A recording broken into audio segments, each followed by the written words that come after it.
दुनिया का सबसे प्रसिद्ध हीरा, जिसके नाम से ही शान, ताकत और विवाद की गूंज सुनाई देती है, भारत की जमीन से निकला, राजाओं के मुकुट में चमका और फिर गुलामी की अंधेरी सुरंगों से होता हुआ पहुंच गया ब्रिटिश राजघराने तक। आज यह लंदन के टावर में कैद है, लेकिन इसका दिल भारत में धड़कता है। यह है कोहिनूर, जिसे कहा जाता है शापित हीरा। क्या है इस हीरे का रहस्य? क्या वाकई इसे पहनने वाला हर पुरुष बर्बाद हो गया? और कैसे ये भारत से निकलकर इंग्लैंड के शाही ताज की शान बन गया? आज की इस वीडियो में हम जानेंगे कोहिनूर की पूरी यात्रा, उसके पीछे की मिथ्स, पॉलिटिक्स और वो दर्द जो आज भी भारतीय दिलों में जिंदा है। कोहिनूर नाम सुनते ही रॉयल्टी की चमक याद आती है, लेकिन इसकी शुरुआत बहुत ही साधारण जमीन से हुई। आंध्र प्रदेश के गोलकुंडा क्षेत्र की खदानों से।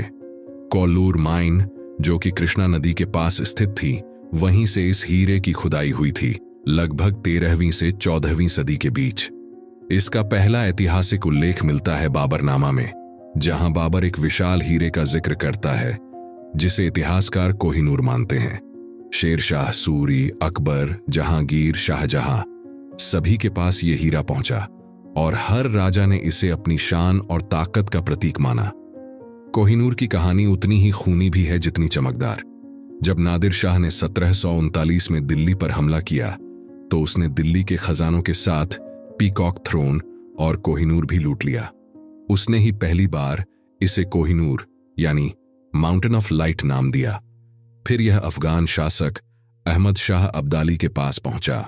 अहमद शाह अब्दाली के वंशज शाह शुजा को रंजीत सिंह ने उसके बेटे को यातना देकर कोहिनूर सौंपने पर मजबूर किया, और वहां से रंजीत सिंह पंजाब के शेर के हाथों में आया। रंजीत सिंह ने इसे न सिर्फ पहना, बल्कि इच्छा जताई थी कि कोहिनूर उनकी मृत्यु के बाद जगन्नाथपुरी मंदिर को दे दिया जाए, लेकिन उनकी यह इच्छा पूरी नहीं हुई। 1849 में जब अंग्रेजों ने पंजाब पर कब्जा किया, तब मात्र 10 साल के महाराजा दलीप सिंह को, जिनकी मां रानी जिंदन को कैद कर लिया गया था, ट्रीटी ऑफ लाहौर पर दस्तखत करने के लिए मजबूर किया गया। इस ट्रीटी में साफ लिखा गया था कि the gem called Kohinoor shall be surrendered to the queen of England. इसके बाद यह हीरा ब्रिटेन ले जाया गया, जहां 1851 में ग्रेट एग्जीबिशन लंदन में इसे जनता के लिए प्रदर्शित किया गया, लेकिन लोगों को इसके कट और चमक से उतने प्रभावित नहीं हुए। इसलिए प्रिंस एल्बर्ट ने इसे 1852 में नया आकार कट दिलवाया। कटाई के बाद इसका वजन 186 कैरेट से घटकर 105.6 कैरेट रह गया। अब बात करते हैं ब्रिटिश राजघराने में इसकी यात्रा की। क्वीन विक्टोरिया ने इस हीरे को अपने ब्रोच में सजवाया, लेकिन उन्होंने इसे कभी अपने ताज में नहीं जड़ा। बाद में यह कोहिनूर क्वीन अलेक्जेंड्रा, एडवर्ड 7 की पत्नी, फिर क्वीन मैरी, जॉर्ज वाइट की पत्नी, और फिर Queen Elizabeth the Queen Mother, George सिगविर की पत्नी के क्राउन में शामिल किया गया। लेकिन 2023 में किंग चार्ल्स III की ताजपोशी में क्वीन कमिला के ताज में कोहिनूर को शामिल न करने का फैसला भारत की मांग और औपनिवेशिक इतिहास की संवेदनशीलता को देखते हुए लिया गया। आज भी कोहिनूर लंदन के टावर में ज्यूल हाउस में प्रदर्शित है। कोहिनूर को लेकर सबसे दिलचस्प पहलू है उसका शाप।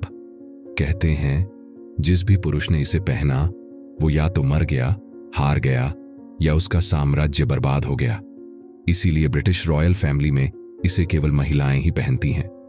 इसका श्राप एक वार्निंग की तरह माना जाता है कि ताकत की भूख और अत्यधिक लालच अंततः विनाश का कारण बनता है।